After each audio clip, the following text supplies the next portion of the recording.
feral pigs are more than a nuisance. They are an invasive force of nature, tearing up seabeds, gouging out irrigation lines, collapsing levees, and overturning years of careful work in a single night. They dig for roots and grubs with a brutality that leaves the earth scarred. They don't act like wild deer or coyote. They behave like a machine. And when they're cornered, they'll fight with a ferocity that can surprise even the most seasoned hunter.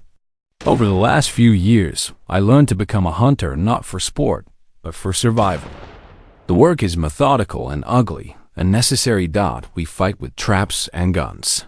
But the war is fought as much in advance as on the day itself.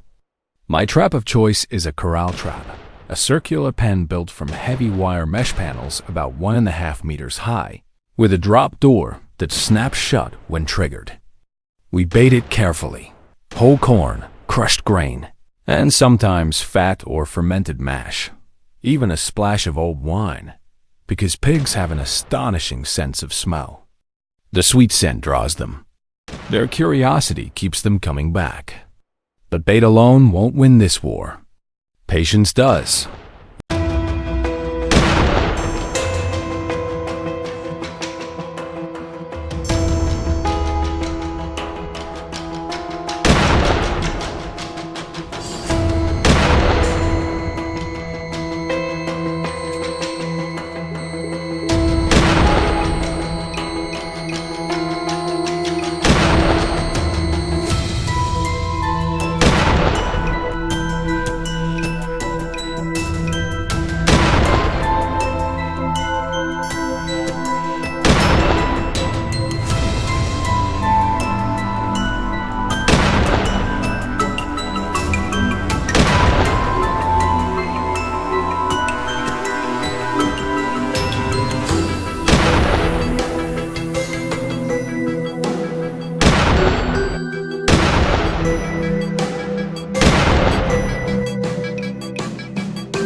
You must set the trap days in advance, then leave it alone.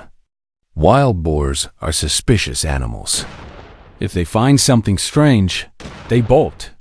If they see human scent or movement too often, they will avoid it. So we pull away and let the trap become part of the landscape. Surveillance cameras are ours. We mount them on posts and trees, angle them low to capture trot lines and trails.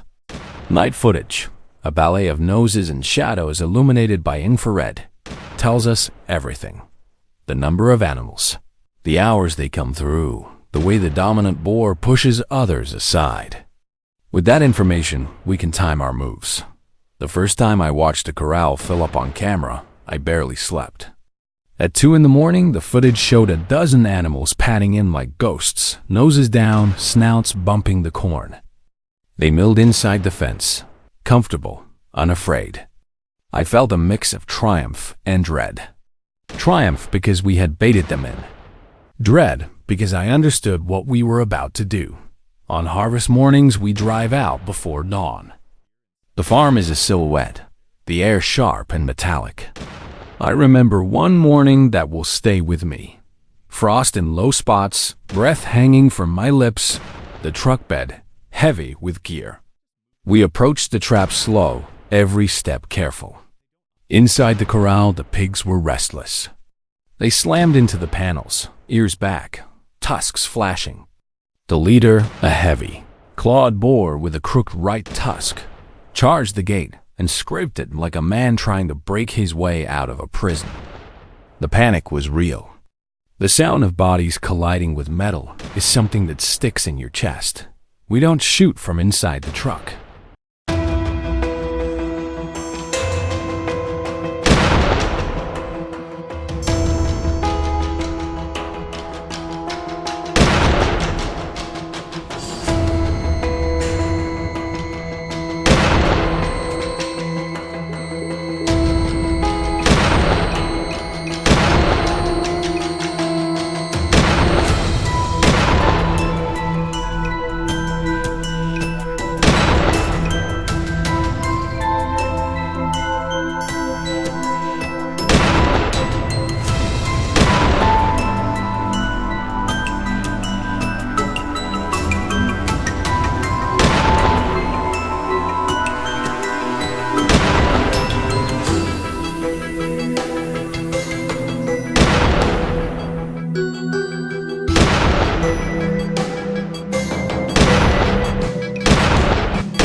That's sloppy and dangerous.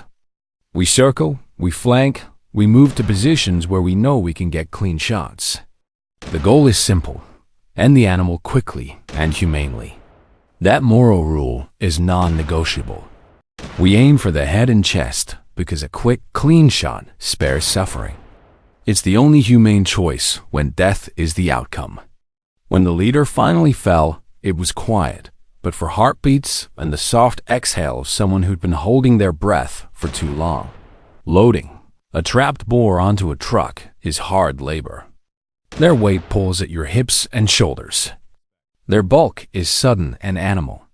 You lug them like a statement, proof that you've held the line for your crops, your fences, your livelihood.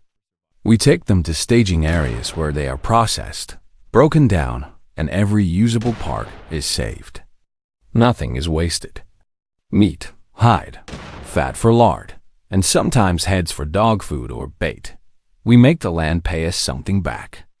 In deference to the animal and to practicality, we send carcasses to local slaughterhouses where they can be handled properly and added to the small market that exists for feral pork. Not all hunts happen in traps.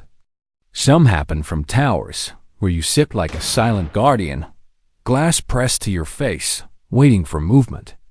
The watchtower sits where barley fields meet tangled woods, a place the hogs visit to wallow and drink. Midday sun makes the air tremble. You can smell the earth, wet soil, crushed grass, the metallic tang of boar. At 60 yards, the leader glanced up, then turned. One breath, one squeeze. The thunder of the rifle cracked across the plain.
The rest of the herd scattered like papers in wind.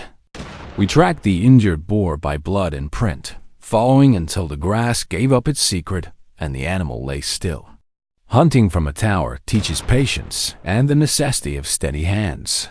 This work is physical and mental. The sun burns your neck, boots sink in mud, and the nights after a cull are full of dreams about rooting and ruin. But it's not about glory. It's about damage control. Every pig removed is a promise that a patch of ground will grow back, that a field won't be ripped to shreds before harvest. The counts we keep, the maps of trails, the camera logs, they are spreadsheets and lifelines. We aim to limit population, to keep breeding cycles from spiraling out of control.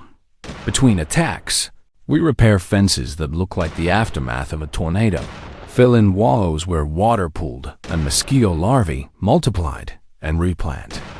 Feral hogs don't just eat crops, they destroy the soil structure. Roots are torn, seabeds overturned, and delicate irrigation channels clogged with mud. The cost hits small farms like mine hard. Delayed harvests, lost yields, and the ever-present worry that one night will erase months of work. It's not only financial. There's a psychological toll when the ground you tend becomes a battlefield.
If you'll enjoy this video, please like and subscribe my channel for more information.